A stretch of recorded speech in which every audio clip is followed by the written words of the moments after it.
Shalom,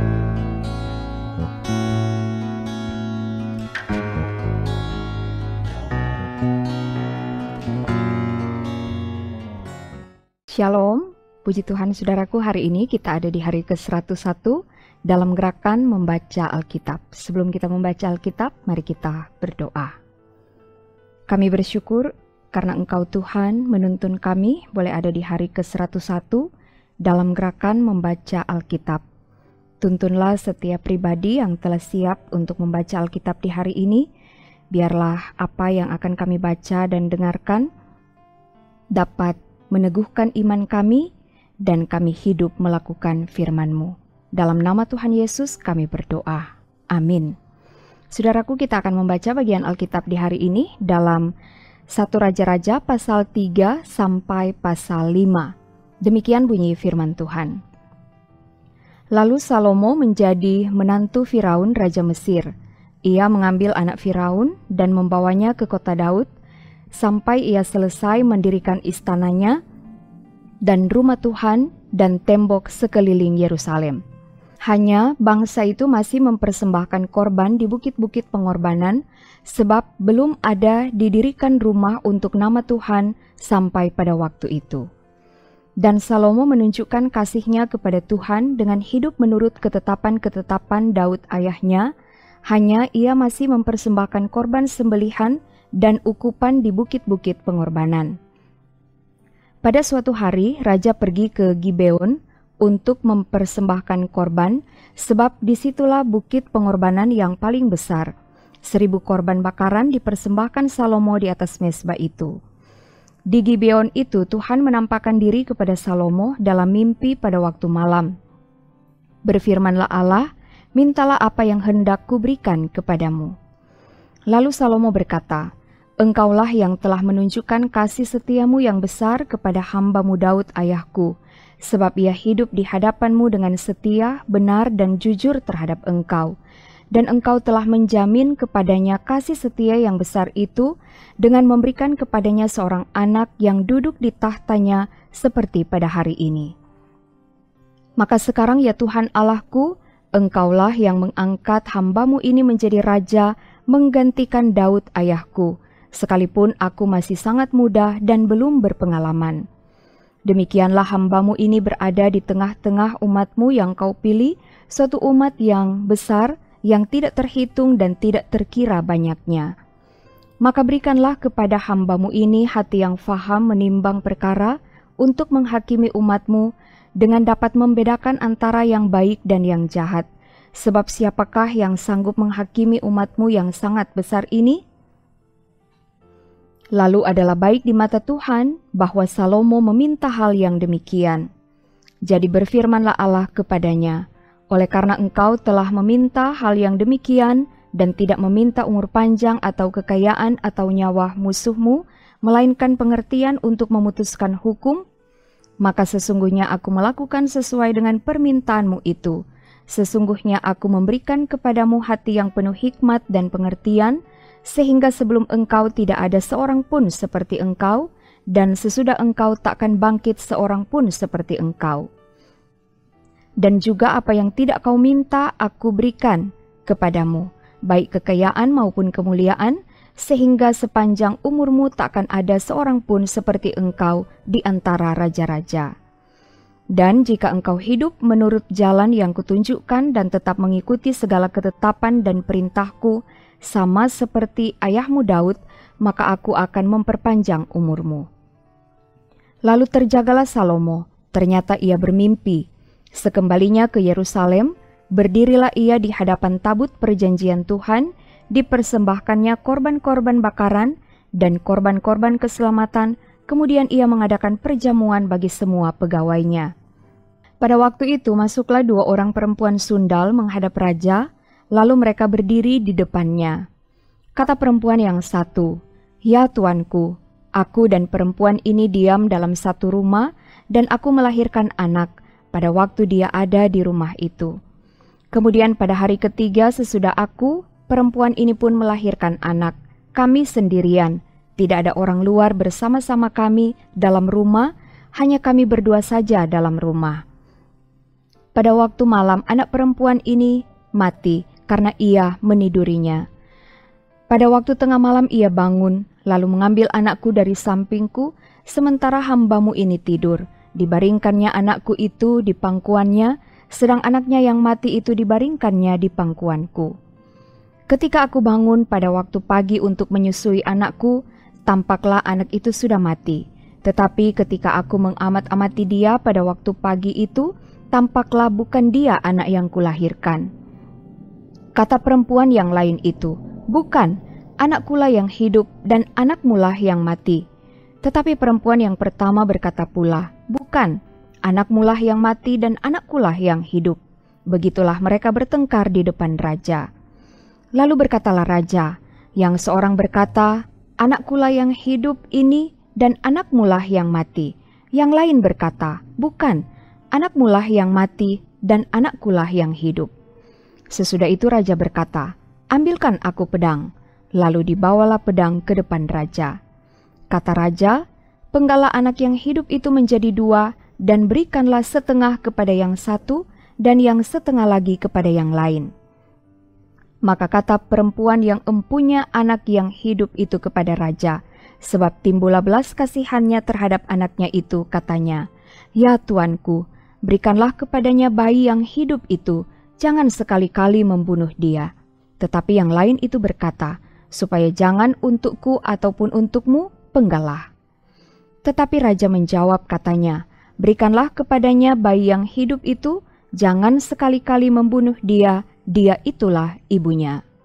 Ketika seluruh orang Israel mendengar keputusan hukum yang diberikan raja, maka takutlah mereka kepada raja, sebab mereka melihat bahwa hikmat daripada Allah ada dalam hatinya untuk melakukan keadilan. Maka Salomo menjadi raja atas seluruh Israel.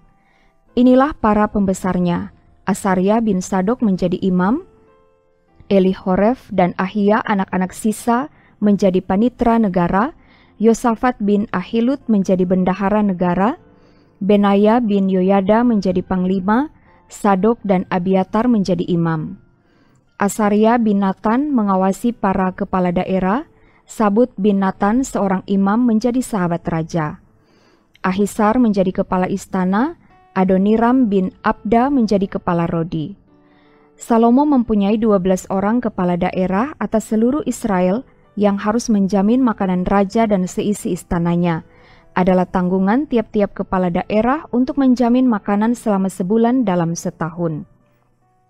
Inilah nama-nama mereka: Ben-Hur di pegunungan Efraim, Ben-Deker di Makas, di Saalbim, di Bet-Semes, dan di Elon Bet-Hanan.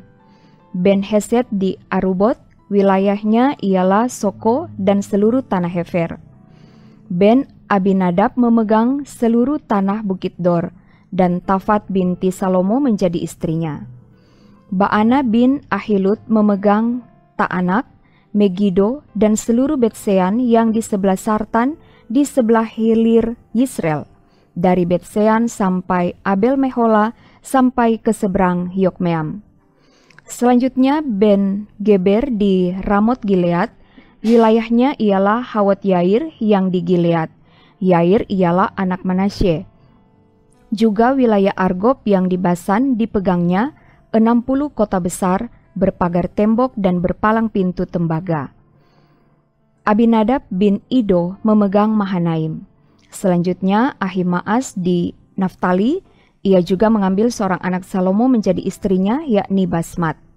Selanjutnya Baana bin Husai di Asyer dan di Alot. Lalu Yosafat bin Paruah di Isakar, dan Simei bin Ela di Benyamin.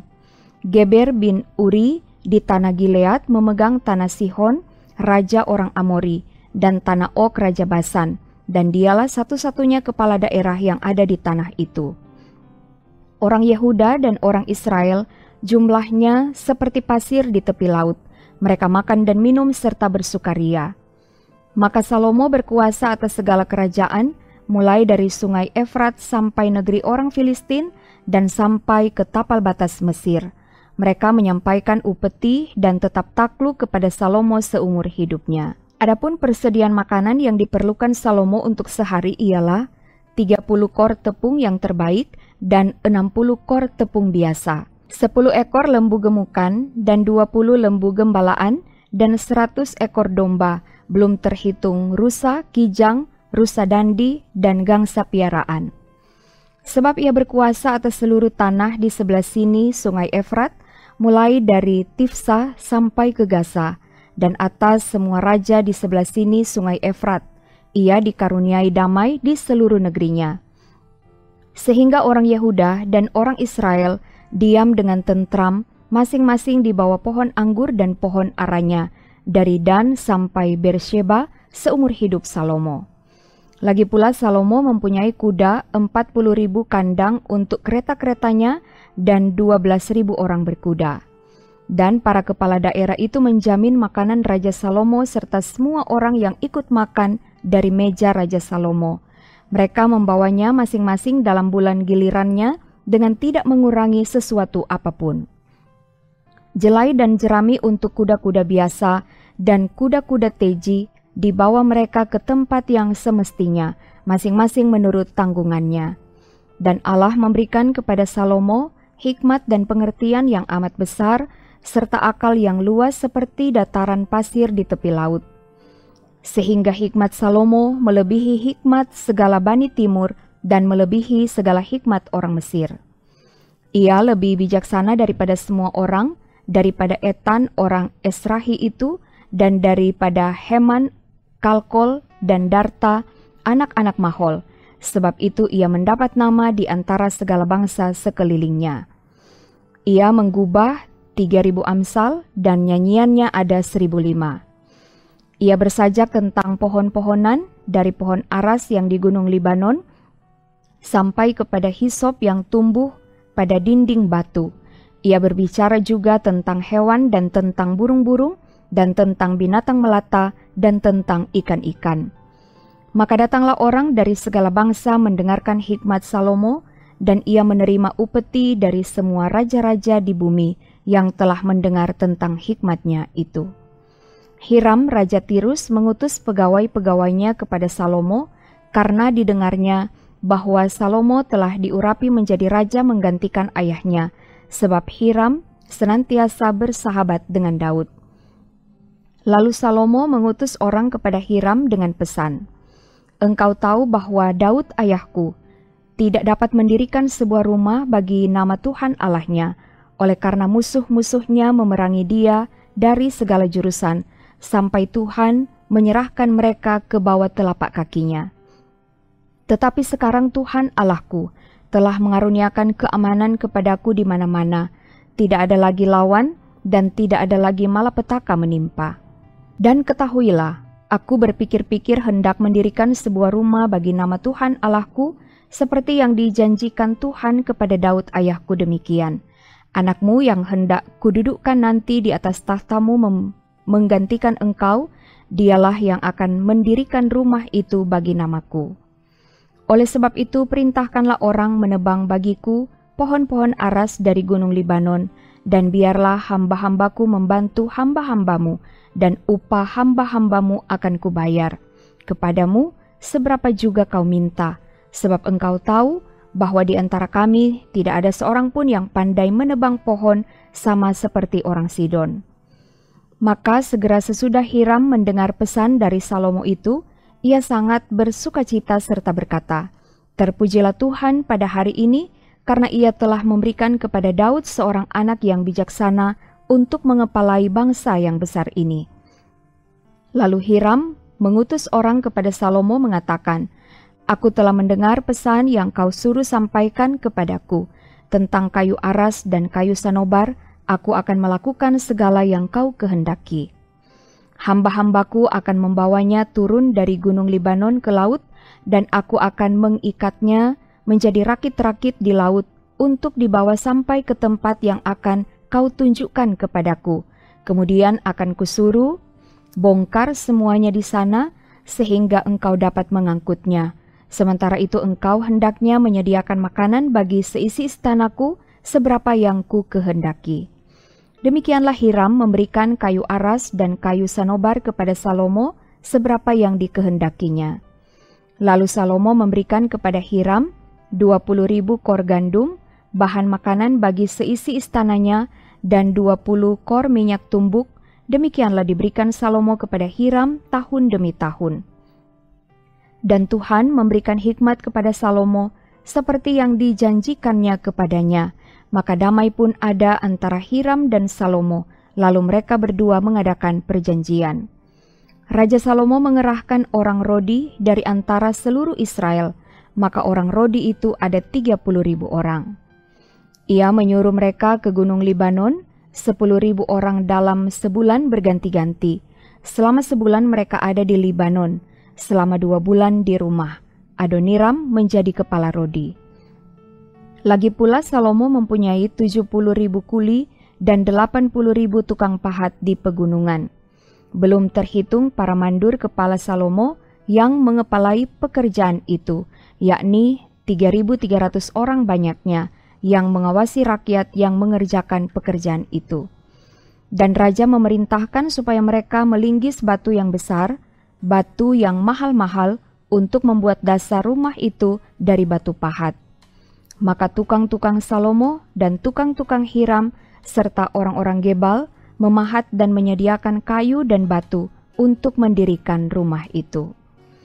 Demikian pembacaan Alkitab, mari kita berdoa. Terima kasih ya Tuhan, atas waktu dan kesempatan kami boleh membaca Alkitab di hari ini. Diberkatilah setiap pribadi yang telah mengambil bagian membaca Alkitab di hari ke-101 ini. Kiranya kasih dan kemurahan Tuhan akan selalu menjadi bagian hidup kami. Di dalam nama Tuhan Yesus kami berdoa. Amin. Saudaraku, demikianlah gerakan membaca Alkitab di hari ke-101. Terima kasih, Tuhan Yesus memberkati. Shalom.